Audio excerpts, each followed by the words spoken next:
क्रोध एक दुश्मन। एक समय की बात है, भगवान गौतम बुद्ध अपने शिष्यों के साथ बैठे हुए थे और उन्हें उपदेश दे रहे थे। तब उन्होंने अपने शिष्यों से कहा, क्रोध इंसान का सबसे बड़ा दुश्मन है। क्रोध करने वाला व्यक्ति खुद को हानि पहुंचाता ही है, लेकिन दूसरों को भी हानि पहुंचाता है।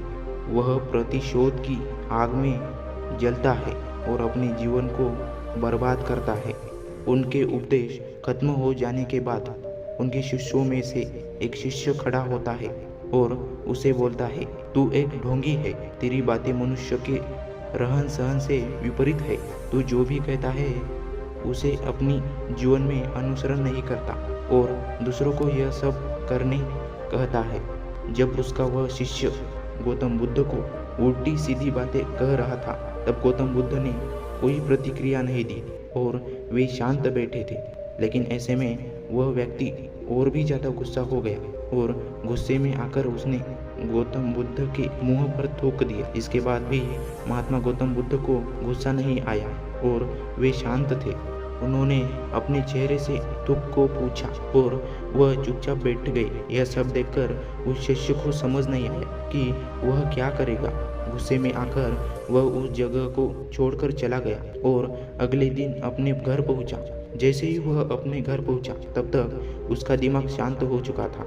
दिमाग के शांत होते ही उसे इस बात का एहसास हुआ कि उसने कितनी बड़ी गलती की है। उसे पाप हुआ है। वह खुद को मन ही मन कहने लगा, यह मैंने क्या कर दिया। मैंने महात्मा बुद्ध का अपमान किया है। ऐसा पाप मैं कैसे कर सकता हूँ। मैंने बहुत बड़ी गलती कर दी। मुझे जाकर उनसे माफ़ी मांगनी होगी। यह कहकर वह तुरंत ही गौतम बुद्ध के पास चला गया, लेकिन गौतम बुद्ध उस स्थान पर नहीं थे। ऐसे में वह शिष्य जगह जगह भटककर उन्हें खोजने लगा। जैसे ही उसे महात्मा बुद्ध मिले तो वह उनके पैरों पर गिर गया और उनसे कहने लगा, मुझे माफ़ कर दीजिए। मुझसे गलती हुई है। मैंने आपका अपमान किया है। मैंने यह बहुत बड़ा पाप किया है। यह सब देखकर गौतम बुद्ध ने उससे कहा, शांत हो जाओ। क्या बात है, मुझे बताओ, तुम कौन हो। गौतम बुद्ध के यह पूछने पर वह शिष्य चौंक गया। वह सोचने लगा कि महात्मा बुद्ध मुझे कैसे भूल सकते हैं। मैंने तो उनका अपमान किया था। यह सोचकर उसने महात्मा बुद्ध से पूछा, मैं वही शिष्य हूँ जिससे कल आपका अपमान किया था और आप इतनी जल्दी मुझे भूल गए। हमें कल की बातों को कल में ही छोड़ देना चाहिए। वह अच्छा हो या बुरा, उसके बारे में बार बार विचार नहीं करना चाहिए। मैं बीती हुई बातों को पीछे छोड़कर आगे चलता हूँ और ऐसा ही हम सबको भी करना चाहिए।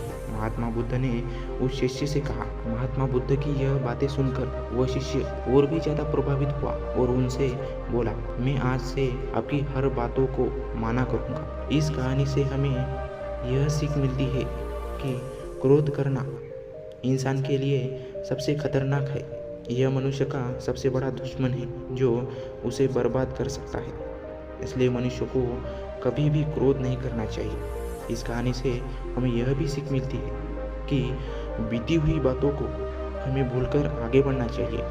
अगर कोई मनुष्य अपनी बीती हुई बातों पर ज़्यादा ध्यान देता है तो उसको ध्यान पूरी तरह से भूतकाल में लगा होता है और वह इंसान कभी भी आगे बढ़ने की ओर विचार नहीं कर पाता। इसलिए हमेशा पुरानी बातों को छोड़कर आगे बढ़ने की सोचें।